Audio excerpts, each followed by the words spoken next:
दोस्तों नमस्कार। मैं ना सुनाचली कथा कहानी और उपन्यास के संग के साथ पुनः हाजिर हूँ। दोस्तों इस समय हम लोग सुन रहे हैं एक बेबाक और आत्महंता आत्मकथा अपनी खबर, जिसे लिखा है पांडे बेचन शर्मा उग्र ने। दोस्तों अब तक मैं इस आत्मकथा अपनी खबर के 11 भागों का वाचन अपने वाचन के पिछले क्रम में कर चुका हूँ। अब लीजिए सुनिए आत्मकथा अपनी खबर के 12वें अध्याय पंडित बाबूराव विष्णु पराड़कर का वाचन मेरे अर्थात ना सोनांचली के स्वर में। यह चर्चा सन 1920 और 21 ईस्वी के बीच की होगी। यह सब मैं स्मरण में लिख रहा हूँ, क्योंकि डायरी रखने की आदत मैंने नहीं पाली, इस खौफ से कि कहीं राजा हरिचंद की तरह अपना ही सत्य या तेज अपने ही को भस्म न कर डाले।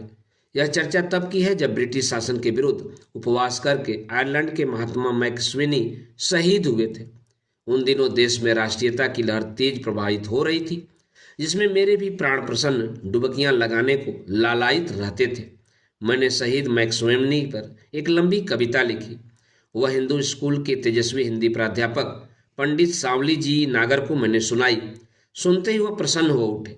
बोले, चलो ज्ञान मंडल पराड़कर जी से कहूंगा कि वह यह कविता आज में छापें। उन दिनों ज्ञान मंडल भाड़े के बंगले में दुर्गाकुंड मोहल्ले में था। शिष्य वत्सल बेचारे नागर जी पक्के मोहल्ले से पैदल प्राय 1 कोस चलकर मुझे ज्ञान मंडल ले आए। वहां पहुंचने पर मुझको दरवाजे पर ही रुकने का संकेत कर वह अंदर गए, जहां उस समय श्री प्रसाद जी गुप्त और श्री प्रकाश जी बैठे हुए थे। नागर जी का उत्तम शिक्षक होने के नाते काशी में आदर था। अच्छे अच्छे जानते मानते थे। ज्ञान मंडल का श्रेष्ठ वर्ग भी उनका सम्मान करता था।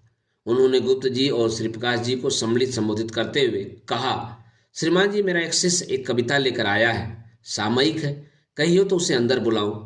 और अविलंब में बाबू श्री प्रसाद गुप्त और बैरिस्टर श्री प्रकाश जी के सामने उपस्थित हुआ। नागर जी ने कहा, सुनाओ अपनी कविता पढ़कर। मेरा दिल धड़क रहा था। साहस बटोर कर काशी के उन दिग्गज श्रीमानों को मैंने अपनी कविता सुना ही दी और रंग जम गया। गुप्त जी भी प्रसन्न हुए, प्रकाश जी भी। गुप्त जी ने मैनेजर से पूछा, क्या सवेरे निकलने वाले आज में इतनी बड़ी कविता के लिए स्थान निकल सकता है? पूछो फोरमैन से। फोरमैन ने बतलाया कि 7वें पृष्ठ के अंतिम कॉलम में चाहे तो कविता दी जा सकती है। आज में वह मेरी पहली कविता छपी थी। इस वाकया के कुछ ही दिनों बाद मैंने पहली कहानी लिखी, गांधी आश्रम की आज में ही छपे। आज के एक सहकारी संपादक श्री हरिनाथ जी बीए थे, बड़े ही सरल चित्त कायस्थ। उन्होंने पढ़ने के बाद वादा किया था कि कहानी पेपर में छपाने का उद्योग करेंगे। पूछना था श्री प्रकाश जी से। मैं बैठा प्रतीक्षा करता रहा। श्री प्रकाश जी आए रात के 8 साढ़े 8 बजे। उन्हें देखते ही उनके रौब के मारे मैं उनकी कुर्सी के ठीक पीछे वाली कोठरी में दुबक रहा। मौका पाते ही हरिहर नाथ जी ने मेरी कहानी श्री प्रकाश जी की सरकार में पेश कर दी। क्या है यह? पूछा उन्होंने। एक कहानी है। किसकी लिखी हुई है यह? उसी लड़के की जिसकी कविता मैक्सवेनी पर आपने छापी थी। लड़के की कहानी लड़कों की रचनाओं के लिए आज नहीं है, कहकर उन्होंने कहानी बिना पढ़े ही अस्वीकृत कर दी। उनका निर्णय सुन उनके पीछे पीछे मैं शून्य रह गया। लेकिन जय हो मुंशी हरिहर नाथ की, उन्होंने वह कहानी मुझे लौटाई नहीं, बल्कि पंडित बाबूराव विष्णु पराड़कर के सामने उसे रख दिया। पराड़कर जी ने रचना पढ़ी, आवश्यक सुधार की, छपने को दे दी। छपने के बाद मुझे पता चला कि मेरा दिल टूटे नहीं, इसके लिए हरिहर नाथ जी ने क्या उपाय किया था। वह कहानी पांडे बेचन शर्मा उग्र के नाम से नहीं, मेरे एक अन्य शशि मोहन शर्मा नाम से छपी थी। तब तक मैंने उग्र उपनाम नहीं रखा था। उग्र उपनाम तो मैंने राष्ट्रीय गान द्वंद्व में सम्मिलित होने के पूर्व चुना था। आज मुझे अपने लिए उपनाम चुनना हो तो संभव है बुरा न होने पर भी उग्र मैं न चुनूं। लेकिन आज से 40 वर्ष पूर्व राष्ट्रभक्त लेखक ऐसे कर्कश उपनाम इसलिए चुना करते थे कि बलवान ब्रिटिश साम्राज्य के नृशंस शासक नाम से ही दहल जाएं। शायद शक्तिहीनता छिपाने के लिए लोग प्रचंड नाम उपनाम चुना करते थे, जैसे त्रिशूल, जैसे वज्रपाणी, जैसे धूमकेतु, जैसे भीष्म, भीम, भयंकर, प्रलयंकर या अपना 2.5 अक्षर का उग्र। क्या हुआ कि पंडित पराड़कर जी मेरी लेखनी की तरफ आकर्षित हुए? मुझे पता नहीं। वह रूखे दिखने वाले महापुरुष थे, प्राय चुप रहने वाले। मेरी लेखनी में अंग्रेजी राज के प्रति घोर घृणा तथा क्रांतिकारियों के लिए तरल महामोह जो था, मैं समझता हूं उसी पर वह मुक्त प्राण महाराष्ट्रीय मोहित हुए होंगे। उन्होंने बे बोले ही मानो मुझे गोद ले लिया। सारे ज्ञान मंडल की कानाफूसी एक तरफ रख अपना काम छोड़ घंटों तक वह मेरी कहानियों को व्याकरण की पटरी पर लाते, गलत बयानियां सुधारते, बदशक्ल शब्द या मुहावरे काट छाट कर, सुंदरता संवार कर वह मेरी शुद्र रचनाओं को दिव्य द्विजत्व दिया करते थे। जब वह मेरी कहानी पढ़ते पढ़ते हंसने लगते अथवा सजल हो उठते, तब मुझ में बिना बोले ही आत्मविश्वास घट घट उड़ेल देते थे। अक्सर मैं घोर राजविद्रोह लिख मारता था, जिसे पढ़ते ही अस्वीकृति से माथा हिलाते वह कहते, नहीं नहीं, आपने लिखा सुंदर है, सच है, पर कानून लोचदार होता है, संस्था श्रीमानों की है, इस तरह आप सबको संकट में डाल देंगे। फिर पराड़कर जी उस रचना रूपी बिच्छू को सुधारते यूं कि बिच्छू का रूप तो बदल जाता, लेकिन शब्दों के मायाजाल में मारक डंग और विष बना का बना ही रहता। अक्सर मेरी रचनाओं की क्रांतिकारी उग्रता से चमक कर श्रीमान लोग सावधान करते, पराड़कर जी को कि कहीं उग्र की लेखनी संस्था को खड्डे में नौ खींच ले जाए। फिर भी पराड़कर जी छापते। यह द्वंद्व तब तक चलता रहा 4-5 वर्षों तक, जब तक कि पराड़कर जी की कृपा से रचनाकार की हैसियत से मैं अपने पैरों पर खड़ा नहीं हो गया। इस अरसे में उत्तर प्रदेश का यह जो भारत प्रसिद्ध दैनिक अखबार आज है, मेरे अभ्यास का पूर्ण साधन बना रहा। इसके प्रमाणों से आज की फाइल भरी हुई है। मेरी लिखी पहली समालोचना मर्यादा मासिक में इन्हीं दिनों छपी थी, जिसके संपादक से श्रद्धेय संपूर्णानंद जी। गर्विले संपूर्णानंद जी के ज्ञान विज्ञान चरबीले चश्मों में भी मेरी लेखनी के लिए स्नेह पर्याप्त था। मैं कहानी, कविता, हास्य, आक्रमण जो भी लिखता था, वह पराड़कर जी के प्रसाद से तुरंत ही पब्लिक के सामने आ जाता था। उटपटांग शीर्षक से वर्षों मैंने हास्य व्यंग के नोट्स आज में लिखे हैं, अष्टावक्र उपनाम से। इस लिखने लिखाने की मजदूरी मुझे शुरू शुरू में 10 आने कालम के हिसाब से मिलती थी, वह भी इस शर्त के साथ कि 3 रुपये मासिक से अधिक कालम मैं न लिखूं। सौभाग्य का तेवर तो देखिए, बाल अभ्यास के लिए 5 लाख का प्रतिष्ठित दैनिक पत्र बाबा के माल की तरह अपना, पर जेब खर्च के लिए ₹30 मासिक से अधिक की गुंजाइश नहीं। लेकिन आज की वजह से मेरी वह प्रचंड पब्लिसिटी हुई, नगर में, प्रदेश में, हिंदी हद तक सारे देश में, कि ज्ञान मंडल के वरदानों को मैं चांदी के बटखरों से क्यों तोलूं। आपने पढ़ लिया कि मैं शिव प्रसाद गुप्त के सेवा उपवन से भीख के अन्न सिर पर लाद कर ले आता था। ज्ञान मंडल और आज भी उन्हीं देवता स्वरूप शिव प्रसाद के दिव्य प्रसाद थे, हैं भी। लेकिन शिव प्रसाद जी मुझे आज में उस ओज से न लिखने देते जिस तेज की महाराज पराड़कर ने सुविधा दे रखी थी। मौलिकता न हो न सही, पाठकों की निरस्ता भंग करने के लिए तब के आज में प्रकाशित 2-4 कविताएं महज स्मरण से यहाँ उपस्थित करता हूँ। पहली कविता है परतंत्र। प्रभु परतंत्र हैं हम आज, दलित हैं पर पद प्रबल से गलित हैं सब साज। प्रभु देश पर निजवेश पर सर्वेश पर का राज, पर कृपा निर्भर स्वपूजा ध्यान और नमाज। प्रभु पर उदर निज अन्न से भर रहे हैं मुहताज, पर कुशल निज अपकुशल हित देव विविध खिराज। प्रभु परतंत्र हैं हम आज, अपर पर बस न जग हम समदास गण सिरताज। प्रभु परतंत्र हैं हम आज। दूसरी कविता कामना। भयंकर ज्वालाएं जाग उठे सबोर, आग की हो जाएं भरमार। मधुर रागनी नहीं चाहते और न स्वर सुकुमार, वज्रनाद सा बोल उठे हम सबके उर का तार। पावस की घनघोर घटाओं सी चारों ओर नभ में धुएं की राशि व्याप उठे, और उसमें से हमारी दिव्य आशाएं चंचला सी चमके अनंत चिंगारियां। ऐसे समय ओ हो आ हा उग्र रूप विश्वामित्र, दुष्ट दल नाशक भृगु, रावण दर्पहारी राम, कुरुबल वन दावानल, कर्म वीर कृष्ण ऐसा, अथवा पिनाकी भूतनाथ श्री कपालभृत ऐसा वीर भारत हमारा उग्र नाच उठे एवं अस्तु। यह भी कविता 1920 ईस्वी के आसपास की है। एक व्यंग देखिए। मिस माधुरी को मुख लोफर निहारी हारी, फीके पड़ गए मुख निके निके गुल के। अवसन सफेद वा के तन की सफेदी देख, मलिन बना ही रहा 60 बार धूल के। चूल्हे पड़े जले काहू काम के न रहे, फिर देखी हलकाई बाकी फूले फूले फूल के। काऊ कीड़ बोल के हरिन चुल बुल के, काऊ कीड़ बोल के हरिन चुल बुल के, सुजात गड़ी पायन चरम भूल भूल के। दोस्तों एक और हास्य देखिए। खेत खेत खाद खाए तमके तमाकू हुआ, गया परदेश को हो कैसी बुद्धिमता है। विकट मशीन बीच पड़ उड़वाया लता बना सिगरेट फिर लौटा कलकत्ता है।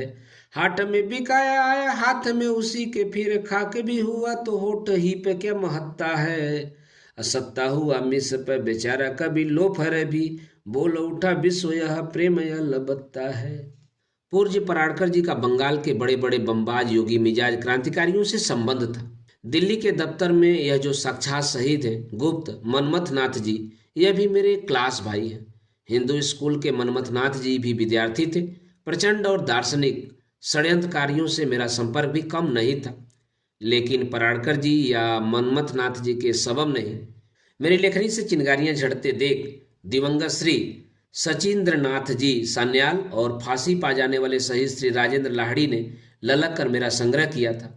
सचिंद्र बाबू ने राजेंद्र लाहिड़ी को मेरे घर भेजा, मेरी उग्रता की गहराई को जांचने के लिए। मेरे स्वभाव में उत्सुकता भावुकता जितनी गंभीरता दृढ़ता उतनी नहीं थी। कलम से लिख कर रिस्क लेना हो तो कायर होते हुए भी शहीदों का पीछा मैं काले कोसों तक न छोड़ूं। कलम से मारना हो तो सारे विश्व के अनाचारियों को बिना नरक भेजे मैं न मानूं, लेकिन बंदूक तलवार से प्राण लेना हो तो हम मेरा सेवा नहीं। मेरी परिभाषा चाणक्य ने नंद साम्राज्य का नाश कर दिया, लेकिन अपने हाथ से किसी को एक थप्पड़ भी लगाए बगैर, और मुझे बुलाया गया 3 और बंगाली जवानों के साथ बनारस से इलाहाबाद। सचमुच कोई षड्यंत्रकारी उपद्रव राजनीतिक डाका डालने के लिए चला तो गया मैं बंगालियों के साथ बनारस से इलाहाबाद, लेकिन वैसे ही जैसे काली मंदिर में नहलाए जाने के बाद बलि पशु यूप की तरफ जाता है। इलाहाबाद में 24 घंटे इंतजार करने पर भी अन्य आदमियों के साथ जब योगेश बाबू नहीं आए, तब एक प्रकार से जान बची लाखों पाए भाव से हम तीनों छोटी लाइन से पुनः बनारस लौटे। लेकिन बीच के एक जंक्शन पर बनारस से आने वाली गाड़ी में आधा दर्जन तगड़े वीरों के साथ योगेश बाबू नजर आए। उन्होंने हमें अपने डिब्बे में बुलाकर इलाहाबाद लौट चलने का जब आदेश दिया, तब बंदे खां बेशर्म बहाने बनाने लगे कि भाभी से 2 ही दिनों में लौट आने का वचन देकर आया हूँ। इस पर बहादुर योगेश बाबू ने जिस घृणा भरी दृष्टि से मेरी तरफ तरेर कर ताका था, वह आज भी मुझे भूली नहीं है। दोनों बंगाली बहादुर इलाहाबाद लौट गए, मैं बनारस बच आया। फिर भी श्री सचिंद्र नाथ सन्याल तथा क्रांतिकारी मंडल मेरा आदर करता था। सचिन बाबू ने तो अपने संस्मरण में एकाधिक बार मेरी चर्चा भी की है। वह मेरी लेखनी में जो आग थी उसी से परम संतुष्ट थे।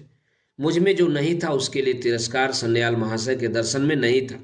सन्याल बाबू दुखों के दाह से सुवर्ण की तरह दबदब दहकते दार्शनिक थे, कसौटी की तरह श्याम, बड़ी बड़ी डोरीली कारुण आंखें। दोस्तों, अभी आप सुन रहे थे आत्मकथा अपनी खबर के 12वें अध्याय पंडित बाबूराव विष्णु पराड़कर का वाचन। दोस्तों, अब लीजिए सुनिए आत्मकथा अपनी खबर के 13वें अध्याय बाबू शिव प्रसाद गुप्त का वाचन मेरे अर्थात नासुनांचली के स्वर में। तो क्या बाबू शिव प्रसाद गुप्त को भी स्वर्ग के फाटक से नहीं गुजरने दिया गया? बाइबल में लिखा है, सुई के सुराग से ऊँट निकल जाए भले, परंतु धनवान स्वर्ग के फाटक से त्रिकाल में भी नहीं गुजर सकता। बाबू शिव प्रसाद गुप्त गैर मामूली धनवान, कहते हैं करोड़पति, जमींदार साहूकार के उत्तराधिकारी थे।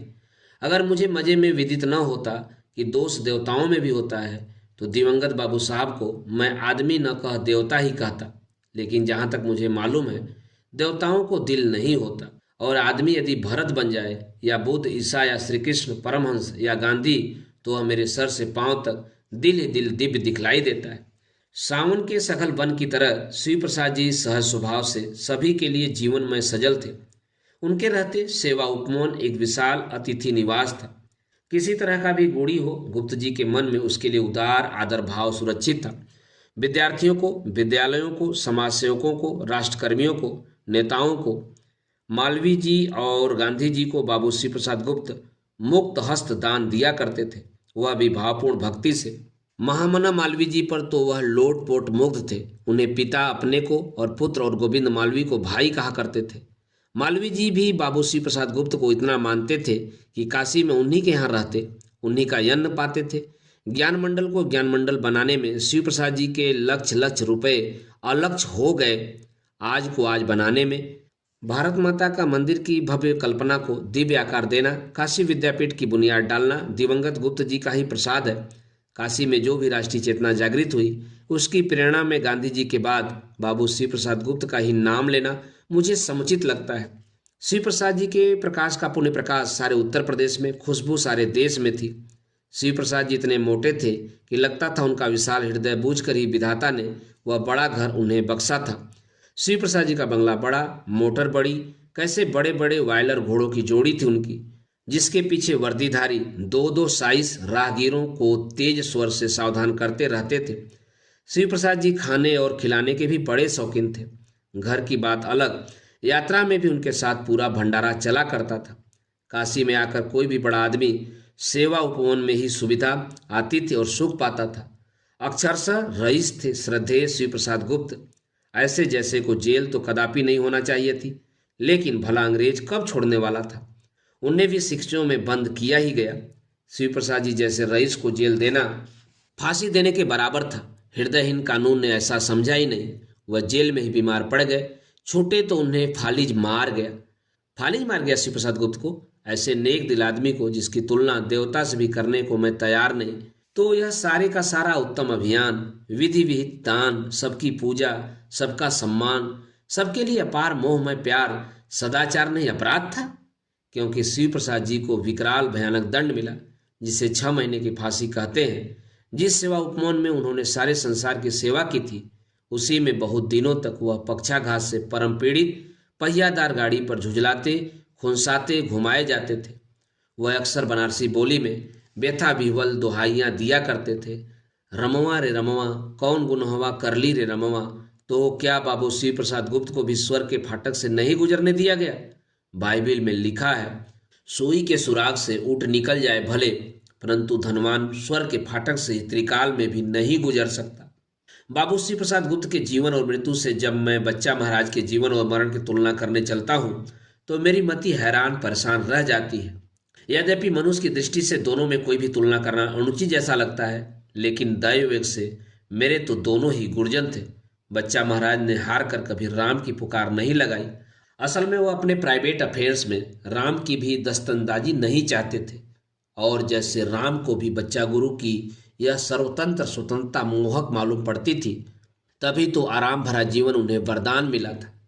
दोस्तों, अभी आप सुन रहे थे आत्मकथा अपनी खबर के 13वें अध्याय बाबू शिव प्रसाद गुप्त का वाचन मेरे अर्थात मां सोनांचली के स्वर में। दोस्तों, आत्मकथा अपनी खबर के आगे के अध्याय को सुनने के लिए आप जुड़े रहें कथा कहानी और उपन्यास के साथ। धन्यवाद। नमस्कार।